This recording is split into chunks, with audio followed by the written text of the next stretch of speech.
What's senior day going to mean for you? A lot. It's obviously going to be the second one, which is a little weird. I remember after the IU game last year, I got interviewed on the field, and the guy was like, "Last home game at Ross 8, how are you feeling?" So it's just kind of a weird experience, but it'll be fun. Have family there, and it's kind of, you got to lock in on the game to also enjoy the experience. So hopefully you just can take care of business. You didn't have the heart to tell him that you're probably going to come back and do it again, did you? No, I didn't know. So, yeah, it's just a unique experience. Yeah, it'll be fun. What's your best Ross 8 memory? Oh man.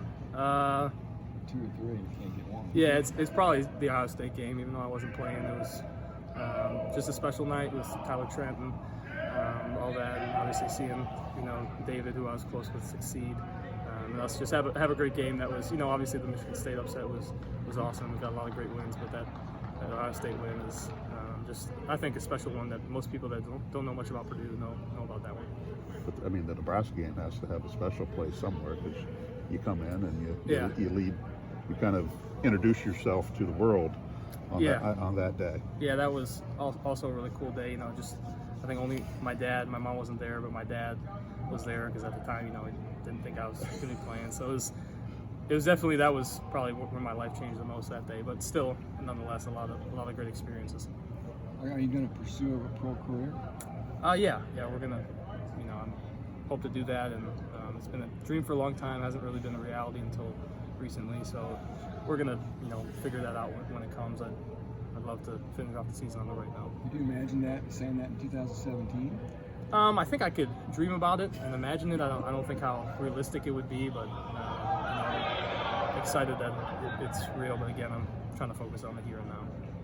Just it's hard to, with COVID and all the other stuff, you come in with a group, but you don't leave with the same group. Yeah. But how have you been able to, and probably a quarterback's being easier, but just kind of form those relationships with guys that you've spent a lot of time here with? Yeah, it's a good question. I feel like I have, kind of 3 different experiences. I have, the first 2 years where I didn't play and it's kind of behind the scenes, and then the second 2 years where I was starting to play, and then these last 2 years where I've been playing more. So it's been a long time, a long journey, and I think when you're younger, you look up to the older guys, but you have the guys around you, and then obviously as you stay for a long time, a lot of those guys leave. So you make relationships with the younger guys, and you start to feel like an older guy, especially when you are the oldest or one of the oldest guys. So I think it's just I've had a lot of good guys around me that are my age, and we still have a few 6-year guys, so I'm not by myself.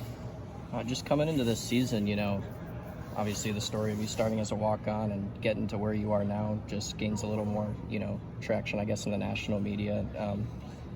Kind of reliving all that, how has that helped you kind of reflect on where you kind of began and how you've gotten to this point now? Yeah, I try to use it as something that brings me joy, makes me more of a grateful person, more thankful for the opportunities I've had, and I definitely couldn't tell you back then that this would have happened, and it hasn't always been easy and hasn't always been fun, but it's been just a great journey that I've been super blessed to be a part of, and it's obviously no matter what happens after this, I'm just happy that I've had these experiences and get to share these moments with people. Can you name all the quarterbacks that were in your quarterback room in 2017? Yeah, it's David Blau, Elijah Sindelar, Jared Sparks, Nick Sype, Griffin Olstad, and I'm just going where we sat. That they were in front of us. Actually, we were in the old facility when we first got here, but they were in front of us. And then my row is me, Danny Carollo, Aaron Banks, Cam Norton, and then there's been a lot, but those, I'll never forget any of those guys. Were you sitting in the order of the depth chart, or just by class? It was kind of, at the time, scholarship guys in the front row, walk-ons in the back row. So it was the 5 scholarship guys in the front, and then us 4 walk-ons in the back. Is there a pecking order in the walk-ons? I definitely wasn't up there. We were kind of, fighting for scraps at that point. So anything we could get. Thanks, Thanks, Aidan.